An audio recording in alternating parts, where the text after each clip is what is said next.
இப்படி சொல்வதும் கூட ஷிர்க் என்பதாக குறிப்பிடப்படுகின்றது. இந்த ஆயத்தினுடைய விளக்கத்தில் முஃபஸ்ஸிரீன்கள் குறிப்பிடுகின்றார்கள், லவ்லா கல்பத்து ஹாதா லஅதானா லுசூசுல் பாரிஹா, இந்த நாய் மட்டும் இந்த தோட்டத்துல இல்ல, தோட்டத்தை அழிச்சிட்டு போயிருப்போம் என்று சொல்லுவதும் கூட ஷிர்க்.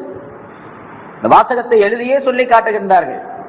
அதாவது ஏதாவது ஒரு பிராணி அல்லது ஏதாவது ஒரு பாதுகாப்பாளர், அந்த ஆள் மட்டும் நம்ம வீட்டுல இல்லைன்னு சொன்னா இன்னைக்கு வேற விதமா நடந்திருக்கு. சாதாரணமாக நம்பிக்கை, அதாவது இதுல ரெண்டு வகை இருக்குது. நம்பிக்கை வைத்து சொல்லுவது என்பது ஒன்று, வழக்கப்படி சொல்லுவது என்பது ஒன்று. இப்ப உதாரணமா முன்னால சொல்லியிருக்கிறேன், நேற்று மழை பெஞ்சுங்க, அல்லது இந்த வருஷம் நல்லா கோடையில, அதாவது மழை பெய்ய வேண்டிய மழை காலத்துல நல்ல மழை பெஞ்சிச்சு, நல்ல பயிர்கள்லாம் நல்லா விளைஞ்சிருச்சு. இந்த வருஷம் மழை பெஞ்சு பயிர்கள்லாம் நல்லா விளைஞ்சிடுச்சு அப்படின்னு சொல்றோம். சாதாரணமா நம்ம சொல்ற பழக்கம், மழை பெஞ்சு பயிர் விளைஞ்சிடுச்சு. ஆனா இதையே மழைதான் பயிரை விளைய வைக்கின்றது, முளைய வைக்கின்றது அப்படிங்கிற நம்பிக்கையில சொன்னா அது ஷிர்க். அன்பத்தர் ரபியோ அல் பகல், மழைதான் பயிரை விளைய வைத்தது, முளைய வைத்தது அப்படின்னு சொன்னா அது ஷிர்க். நம்பிக்கை அப்படித்தான் இல்லங்க. நம்ம சொல்றோம், அப்படி ஒரு சொல்லக்கூடிய ஒரு மனிதரிடத்துல, ஒரு முஸ்லிமான மனிதரிடத்துல இப்படி சொல்றாரு, மழை பெஞ்சுங்க பயிர்லாம் நல்லா விளைஞ்சிருக்கு. ஆனா மழை பெஞ்சு எங்கெங்க விளைஞ்சிச்சு, அல்லாஹ் விளைய வச்சான் அப்படின்னு நான் சொல்றேன் அவர்கிட்ட. அவர் சொல்றாரு அதெல்லாம் கிடையாது, மழை பெஞ்சதுனாலதான் விளைஞ்சிச்சு, மழை பெய்யலன்னா அல்லாஹ் எப்படி விளைய வைக்க முடியும் அப்படின்னு சொல்றாருன்னு வச்சுங்க. இப்ப நேரடியா என்ன வச்சுட்டாரு, மழை பெய்யாமலும் விளைய வைக்க முடியும் ஆற்றல் சக்தி அல்லாஹ் தஆலா. வல்லாஹு அலா குல்லி ஷைஇன் கதீர், அல்லாஹ் எல்லா பொருள் மீது ஆற்றல் பெற்றவன் என்று நம்பி இருக்கின்றோம். அதுக்கு பேர் தான் ஈமான் சொல்றது. இப்ப அல்லாஹ் மழை பெய்யாம எப்படிங்க விளைய வைக்க முடியும் அல்லாஹ்வால அப்படின்னு சொன்னாரு. இப்ப அல்லாஹ்வை தர குறைவா நினைச்சிட்டாரு அவர், ஈமானே போச்சு குரு. அன்பத்தர் ரபியோல் பகல், மழை பயிரை முளைய வைத்தது அப்படின்னு சொல்றதுல நம்பிக்கையை பொறுத்து. இப்ப நான் அப்படி சொல்றேன், மழை எங்க பெய்ய வச்ச அல்லாஹ் நானாம எப்படி, அது சரிதாங்க, அல்லாஹ் தான் விளைய வைக்கிறா, இருந்தாலும் மழையின் மூலமாக அப்படின்னு சொல்றாரு, சரிதான், அந்த நம்பிக்கை சரி. அவர் சொல்லக்கூடிய வாசகமும் சரி, அது ஈமானுக்கு பழுது கிடையாது, ஈமானுக்கு மாற்றமான வார்த்தை அல்ல. ஆனா அதே நேரத்தில் முன்னால சொன்னபடி மழைதான் பெய்ய வைக்கின்றது அப்படின்னு, மழைதான் முளைய வைக்கின்றது அப்படின்னு சொன்னாரு, நினைச்சாரு. இப்ப இவர் இணை வைத்து விட்டார். அதே போலதான் இங்க என்னமோங்க அல்லாஹ்வுடைய பாதுகாப்பு, இந்த நாயை கட்டி போட்டிருந்தேன், அந்த நாய் தான் நம்ம தோட்டத்துக்கு பாதுகாப்பா இருந்துச்சு, இந்த நாய் மூலமாக அல்லாஹ் தஆலா என்னுடைய பொருளை பாதுகாத்துட்டான் அப்படின்னு சொன்னாரு, ஈமான் இருக்குது, சரிதான். நாய் தான் பாதுகாத்துச்சு திருடன் வராம, இந்த நாய் இல்லைன்னு சொன்னா திருடன் எல்லா பொருளையும் கொள்ளையடிச்சிட்டு போயிருப்பான் என்று சொன்னால் அது இணை வைப்பதாக ஆகும். அல்லாஹ்வே அங்க சேர்க்கல, நாயத்தான் இவர் பாதுகாப்பாளனாக ஆக்குறார். அல்லாஹ் தான் பாதுகாப்பாளன் என்று குர்ஆன்ல அல்லாஹ் தஆலா தெளிவாக சொல்லிட்டார். நான் தான் பாதுகாப்பாளன் என்று அல்லாஹ் தஆலா சொல்லுகின்றார். நாய் பாதுகாப்பாளனாக ஆக முடியாது. இப்ப நாயை பாதுகாப்புக்கு துணை பொருளாக அல்லாஹ் ஆக்கி வச்சிருக்கிறான், அப்படித்தான் விளங்கணும், அப்படித்தான் நம்பணும், சொல்லணும். அதை குறிப்பிடுகின்றார். நித்தி என்பது இது, இவ்வளவு மறைமுகமாக நுணுக்கமாக இருக்கக்கூடிய விஷயம் இணை வைப்பது என்பது. ஆகவே பலா தஜாலு லில்லாஹி அந்தாதா, அல்லாஹ்வுக்கு யாரையும் நீங்கள் இணை வைக்காதீர்கள். அதே போல முன்னால் சொன்னபடி அல்லாஹ் நாடினால் நீங்களும் நாடினால் அப்படின்னு சொல்லாதீங்க. ஒரு சஹாபி துஃபைல் இப்னு சஹ்பரா என்று ஒரு சஹாபி, அவர் ஆயிஷா ரலியல்லாஹு தஆலா அன்ஹா அவர்களுக்கு ஒரு விதத்திலே சகோதரர் முறையாகும். அந்த சஹாபி சொல்லுகின்றார், துஃபைல் என்பவர் சொல்லுகின்றார், நான் ஒரு நாள் ஒரு கனவு பார்த்தேன், கனவு கண்டேன். அந்த கனவுல யூதர்கள் சிலர் உட்கார்ந்து இருக்கிறாங்க, அந்த பக்கத்துல நான் போனேன். சில பேர் யூதர்கள் இருக்கிறாங்க.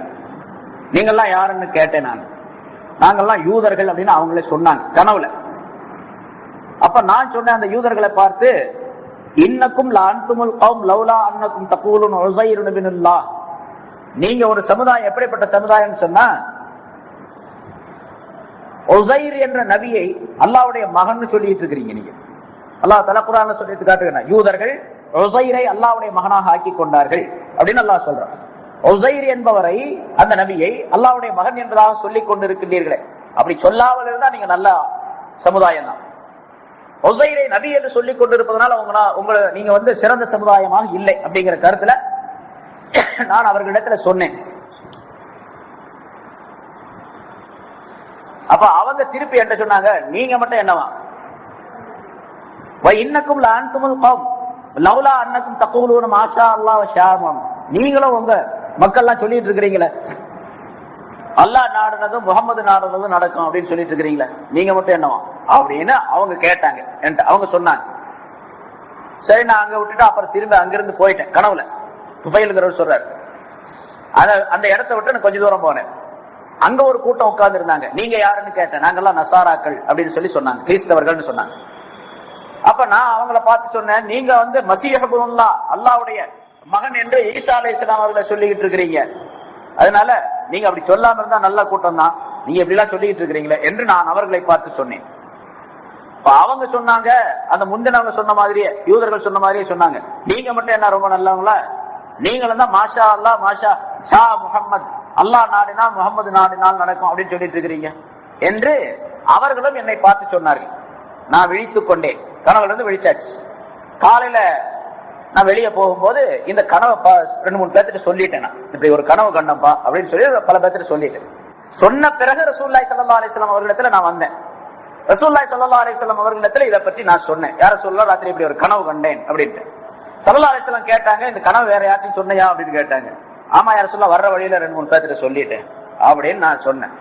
ஸல்லல்லாஹு அலைஹி வஸல்லம் உடனே ஒன்னும் சொல்லல, எந்திரிச்சாங்க, மெம்பர் மேல உட்கார்ந்தாங்க மஸ்ஜிதுல, அல்லாஹ்வை புகழ்ந்தார்கள். பிறகு சொன்னாங்க இந்த துஃபைல் என்பவர் ஒரு கனவு கண்டார். இரவு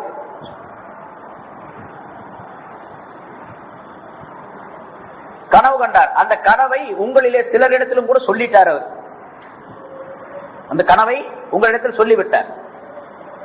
நீங்கள் எப்படிப்பட்டவர்கள் என்று சொன்னால், அல்லாஹ் தஆலா எனக்கு தடை செய்திருக்கக்கூடிய, சொல்லக்கூடாது என்று தடை செய்திருக்கக்கூடிய சில வாசகங்களை நீங்கள் சொல்லிக் கொண்டிருக்கின்றீர்கள். இப்படி சொல்லிக் கொண்டிருக்கின்றீர்கள். அதாவது மாஷா அல்லாஹ் ஷா முஹம்மத் அப்படின்னு சஹாபாக்களுக்கு மத்தியில் அந்த பழக்கம் இருந்திருக்குது. இது ரசூலுல்லாஹி ஸல்லல்லாஹு அலைஹி வஸல்லம் காது வரைக்கும் அந்த செய்தி வரல.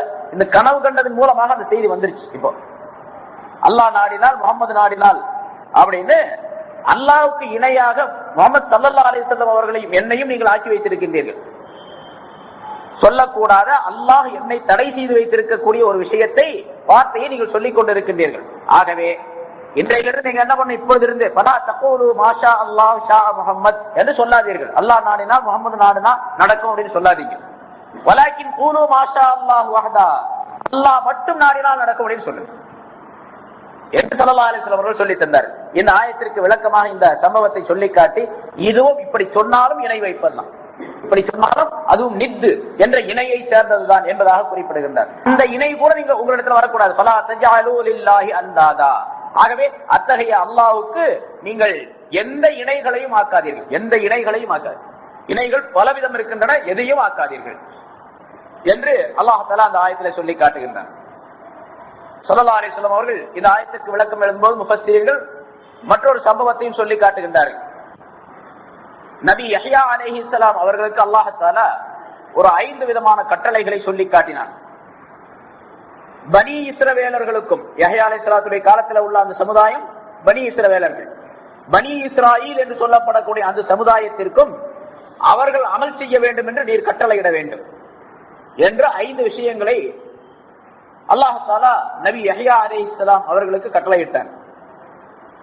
யஹ்யா அலைஹிஸ்ஸலாம் அவர்கள் அந்த கட்டளையை பெற்றுக்கொண்ட பின்னால் சில நாள்கள் வரைக்கும் அதை மக்களுக்கு மத்தியிலே சொல்லவே இல்லை. யஹ்யா அலைஹிஸ்ஸலாம் அவர்கள் வாழ்ந்து கொண்டிருக்கக்கூடிய அதே காலத்தில் தான் நபி ஈசா அலைஹிஸ்ஸலாம் அவர்களும் இருந்தார்கள். ஈசா அலைஹிஸ்ஸலாம் அவர்களுக்கும் யஹ்யா அலைஹிஸ்ஸலாம் அவர்களுக்கும் கொஞ்சம் ஒரு 6 மாசம் தான் வித்தியாசம், 2 பேர் வயசுல. ஜக்கரியா அலைஹிஸ்ஸலாம் அவர்களுடைய மகன் யஹ்யா அலைஹிஸ்ஸலாம். ஜக்கரியா அலைஹிஸ்ஸலாம் அவர்களால் வளர்க்கப்பட்ட மரியமுடைய மகன் ஈசா அலைஹிஸ்ஸலாம். 2 பேரும் ஒரே தருணத்துல ஈசா அலைஹிஸ்ஸலாம் பிறந்த, அதாவது மரியம் அலைஹிஸ்ஸலாத்துடைய அந்த நிலையை பார்த்து அவருடைய உயர்வான தன்மைகளை பார்த்த பின்னால நபி ஜக்கரியா அலைஹிஸ்ஸலாம் அல்லாஹ் தஆலாவிடம் துஆ கேட்கின்றார்கள். அல்லாஹ் எனக்கு இப்படி ஒரு குழந்தை கொடுத்தீனா நல்லா இருக்குமே, எவ்வளவு வயசாச்சு எனக்கு என்று சொல்லுகின்றார். அதை அல்லாஹ் தஆலா பல இடங்கள்ல குர்ஆன்ல சூரத்துல் மரியம்ல அழகா சொல்லி காட்டுகின்றார். யஹ்யா அலைஹிஸ்ஸலாம் அவர்கள் அல்லாஹ் தஆலா கொடுத்தான். இப்ப யஹ்யா அலைஹிஸ்ஸலாம் அவர்களும் ஈசா அலைஹிஸ்ஸலாம் அவர்களும் சொந்தக்காரர்கள். அதாவது ஜக்கரியா அலைஹிஸ்ஸலாத்துடைய மனைவியின் தங்கையினுடைய பேரன் தான் ஈசா அலைஹிஸ்ஸலாம். மரியம் அலைஹிஸ்ஸலாத்துடைய தாயாரும் யஹ்யா அலைஹிஸ்ஸலாத்துடைய தாயாரும் சகோதரிகள். இப்ப யஹ்யா அலைஹிஸ்ஸலாம் இருக்கக்கூடிய காலத்தில் தான் ஈசா அலைஹிஸ்ஸலாம் அவர்களும் இருந்தார்கள். இந்த 5 விதமான கட்டளைகளை அல்லாஹ் தஆலா சொல்லி அதை மக்களுக்கு சொல்ல வேண்டும் என்று சொல்லிய பின்னால் ஒரு 2-3 நாள் சும்மாவே இருந்துட்டார் யஹ்யா அலைஹிஸ்ஸலாம். ஈசா அலைஹிஸ்ஸலாம் யஹ்யா அலைஹிஸ்ஸலாத்து சொல்றாங்க, இந்த மாதிரி அல்லாஹ் தஆலா சொன்ன கட்டளையை நீங்க இன்னும் மக்கள்கிட்ட சொல்லவே இல்லையே, நாளாய் போச்சே என்று சொன்னார்கள். அப்ப அவங்க சொன்னாங்க, இந்த மக்கள் சொன்னா அதை செயல்படுத்துவார்களா அப்படிங்கிறது எனக்கு சந்தேகம். நிச்சயமா அவங்க அமல்படுத்த மாட்டாங்க இருக்கக்கூடிய சூழ்நிலையில. அதனால அதை பயந்துகிட்டு நான் பேசாம இருக்கிறேன் என்பதாக சொன்னார். அப்படின்னா நான் சொல்றேன், நீங்க வேணா எனக்கு அனுமதி கொடுங்க, நான் சொல்லிக்கிறேன்.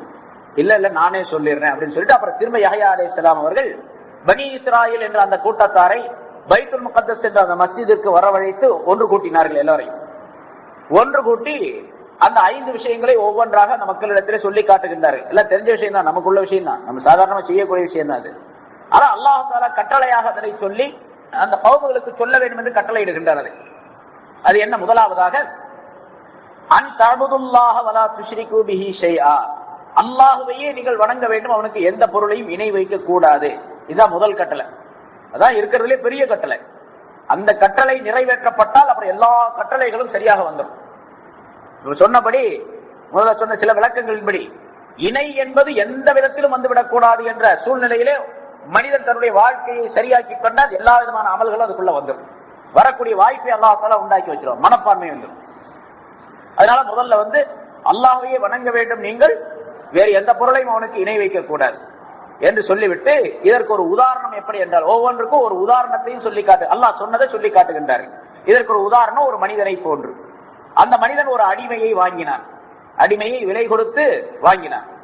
தனக்கு தேவை, தன்னுடைய வேலைகளுக்கு தேவை, தனக்கு உதவியாக இருக்கும் என்பதாக சொல்லி ஒரு அடிமையை வாங்கினான். ஆனால் அந்த அடிமை, வாங்கப்பட்ட அந்த அடிமை என்ன செய்தான் என்று சொன்னால், யார் வாங்கினானோ அந்த எஜமானுக்கு வேலைகள் செய்யாமல் அவன் அல்லாத வேறொரு மனிதனுக்கு வேலைகளை செய்து கொண்டிருக்கின்றான்.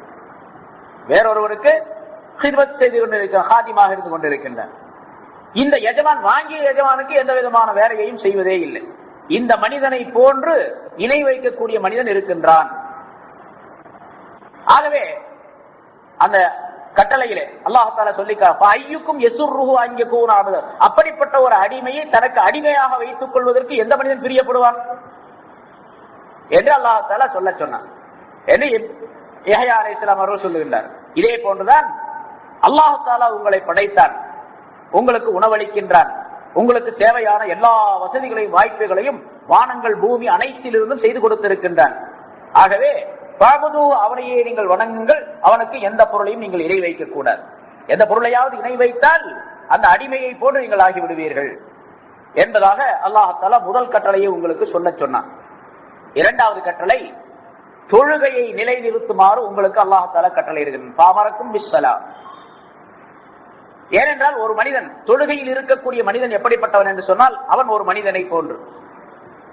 அல்லாஹ் தஆலா தன்னுடைய முகத்தை, தன்னுடைய நோக்கத்தை, அதாவது தன்னுடைய கருணையை, தன்னுடைய முகத்தை என்று சொன்னால் அவனுடைய கருணையை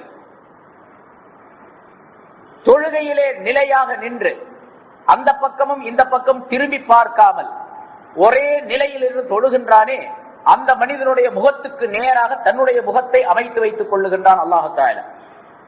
ஆகவே ஃபைதா ஸல்லைத்தும் ஃபலா தல்தஃபிது, நீங்கள் தொழுதால் திரும்பி பார்க்காதீர்கள் என்று இரண்டாவது கட்டளை அல்லாஹ் தஆலா சொல்ல சொன்னார். இப்ப தொழுகையில நிற்கக்கூடிய மனிதனுடைய நிலை என்னவென்று சொன்னால், அல்லாஹ்விடத்துல அல்லாஹ்வை பார்த்துக் கொண்டிருக்கின்றான், அல்லாஹ் இவனை பார்த்துக் கொண்டிருக்கின்றான் அப்படிங்கிற அர்த்தம். இதை யஹ்யா அலைஹிஸ்ஸலாம் அவர்களுக்கு அல்லாஹ் தஆலா சொல்லித் தருகிறார். இதை விட அழகான வாசகங்கள், அழகான உதாரணங்களோடு ஸல்லல்லாஹு அலைஹி வஸல்லம் அவர்கள் தொழுகின்ற மனிதனுடைய நிலையை பற்றி சொல்லி காட்டுகின்றார்கள். அன் தஅபுதுல்லாஹ கஅன்னக தராஹு, அன் தஅபுதல்லாஹ கஅன்னக தராஹு, நீ அல்லாஹ்வை பார்ப்பதை போன்று வணங்க வேண்டும். நீ அல்லாஹ்வை பார்ப்பதை போன்று வணங்க வேண்டும்.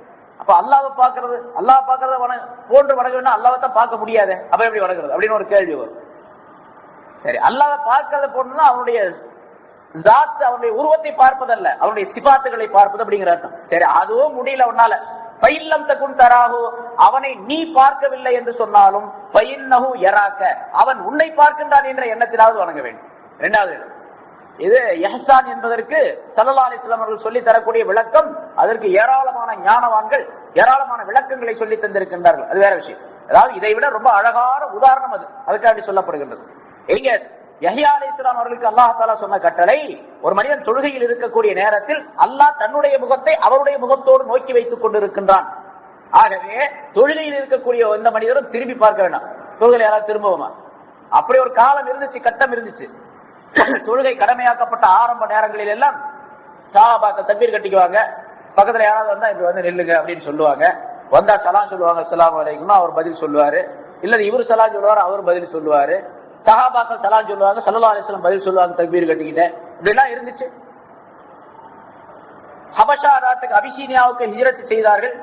ஹிஜ்ரத் செய்து விட்டு வந்த நேரத்திலே ஒரு சஹாபி சொல்லுகின்றார், நான் ரசூலுல்லாஹி ஸல்லல்லாஹு அலைஹி வஸல்லம் தொழுது கொண்டிருக்கக்கூடிய நேரத்திலே நபி அவர்களை சந்தித்தேன்.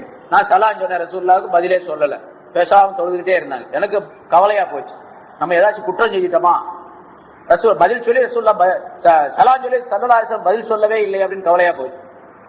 இந்த கவலையிலேயே நான் அப்படியே நின்று கொண்டிருக்கக்கூடிய நேரத்தில் ஸல்லல்லாஹு அலைஹி வஸல்லம் அவர்கள் தொழுகையை முடித்துக் கொண்டு சலாம் கொடுத்த பின்னால் சொன்னார்கள், தொழும் பொழுது எதுவும் பேசக்கூடாது என்று அல்லாஹ் கட்டளையிட்டு இருக்கின்றான்.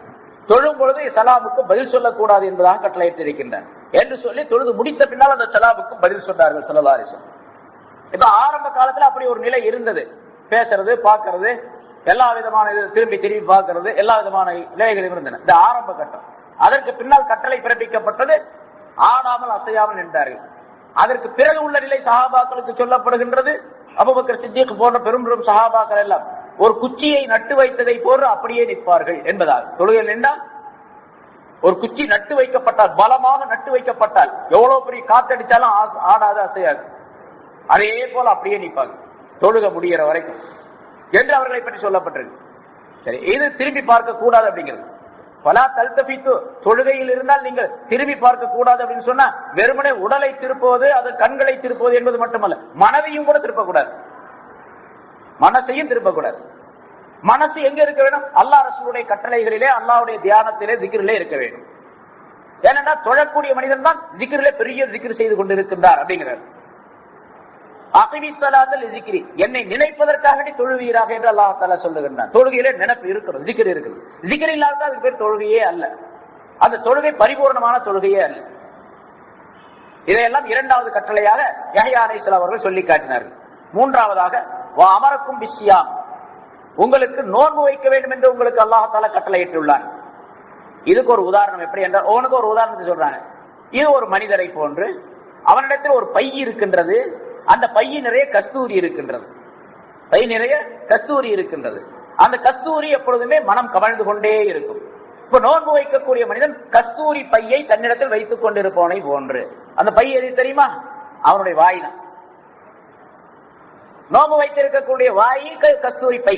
அது ஸல்லல்லாஹு அலைஹி வஸல்லம் அவர்கள் சொல்லுகின்றார்கள், வல கலூஃபு ஃபமிஸ்ஸாயிமி அத்யபு இன்தல்லாஹி மினல் மிஸ்க், ஒரு நோன்பாளியினுடைய வாய் வாடை அல்லாஹ்விடத்தில் மிஸ்கை விட, கஸ்தூரியை விட மிகச் சிறந்தது, மிக இனிமையானது, மிக மனமுள்ளது என்று ஸல்லல்லாஹு அலைஹி வஸல்லம் சொல்லி தருகின்றார். இதையும் யஹ்யா அலைஹிஸ்ஸலாம் அவர்களுக்கு அல்லாஹ் தஆலா கட்டளையாக சொன்னான், பனி இஸ்ரவேலர்களுக்கு அவர்கள் சொல்லி காட்டினார்கள். இப்போ நோன்பு வைத்திருக்கக்கூடிய மனிதன் அப்படின்னு சொன்னா அவன் சாதாரண கஸ்தூரி பை வச்சிருக்கிறான், அவன் மீது மனம் கமழுகின்றது எப்பொழுதுமே. மனம், அந்த மனத்தை அவனும் நுகர்ந்து கொள்ள முடியும், அடுத்தவருக்கும் அதனை கொடுக்க முடியும். அப்படிப்பட்ட அற்புதமான ஒரு தன்மை உடைய ஒரு நோன்பாளி. மூன்றாவது கட்டம். நான்காவதாக அமரக்கும் பிஸ் சதகா, தர்மங்கள் செய்ய வேண்டும் என்று உங்களுக்கு அல்லாஹ் கட்டளையிட்டுள்ளார். இதுக்கு ஒரு உதாரணம், ஒரு மனிதனை போன்று. அந்த மனிதனை எதிரிகள் கைது செய்து விட்டார்கள். கைது செய்தது மட்டுமல்லாமல் அவனுடைய கைகளை பின்னாக கட்டி அவனுடைய கழுத்திலே கட்டி விட்டார்கள். கைகள் இரண்டையும் கழுத்திலே மாட்டி கையை கட்டிட்டாங்க, கையை எடுக்க முடியாது. அந்த மாதிரி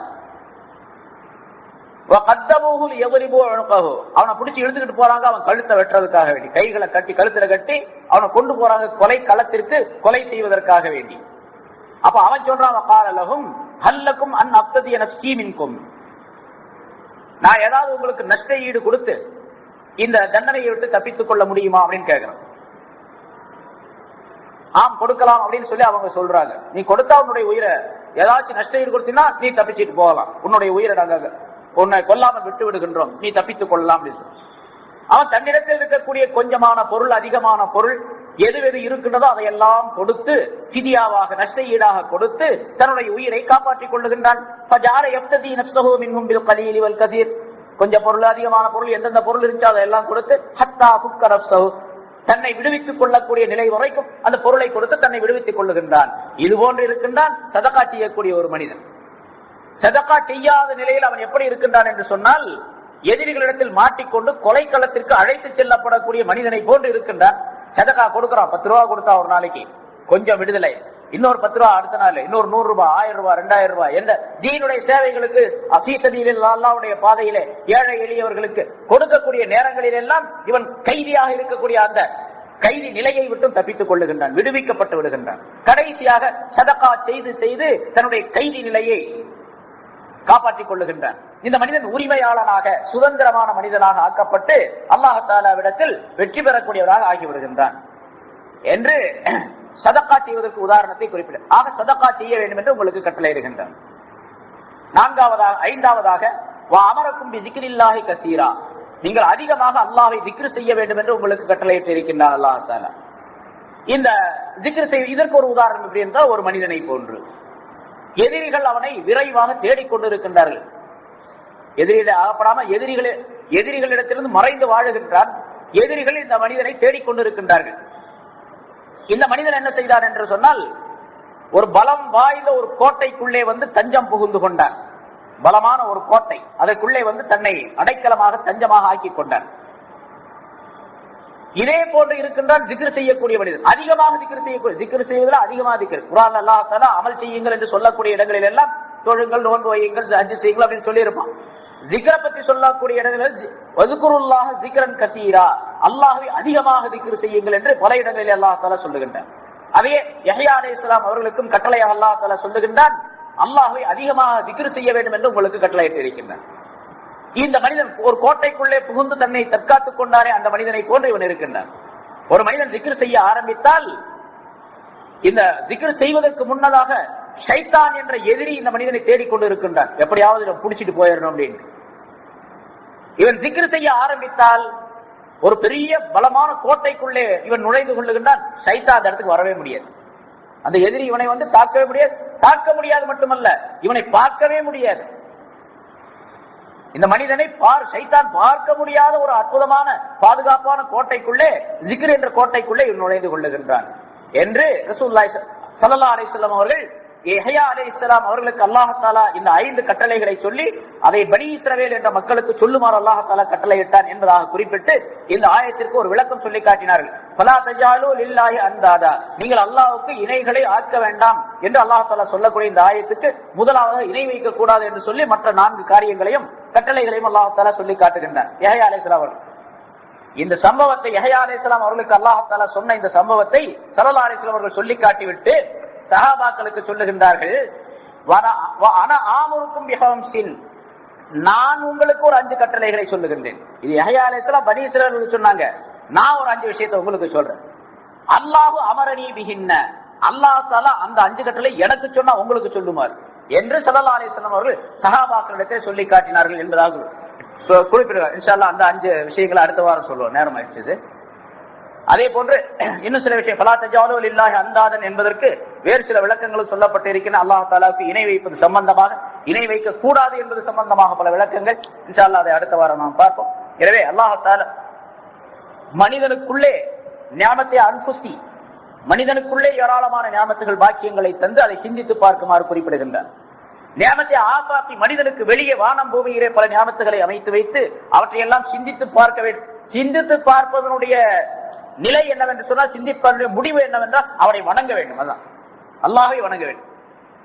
ஃபலா தஜாலு லில்லாஹி அந்தாதா, அவனுக்கு எந்த இணைகளையும் நீங்கள் ஆக்கிவிடக் கூடாது என்று அல்லாஹ் தஆலா கட்டளையிட்டு, அல்லாஹ்வை வணங்கி வழிபடுவதன் மூலமாகத்தான் மனித வாழ்க்கையினுடைய வெற்றியே அமைந்திருக்கின்றது. அதற்காக வேண்டித்தான் மனிதன் தோற்றுவிக்கப்பட்டான். உங்களை படைத்ததெல்லாம் இதுக்காக வேண்டித்தான் என்று அல்லாஹ் தஆலா இந்த ஆயத்தின் மூலமாக தெளிவாக நமக்கு அறிவுறுத்துகின்றான். ஆகவே அப்படிப்பட்ட நல்ல எண்ணங்களை, நல்ல சிந்தனையை நம் அனைவருக்கும் அல்லாஹ் தஆலா தந்தருள்வானாக. வாஹிரு தஅவானா அல்ஹம்துலில்லாஹி ரப்பில் ஆலமீன்.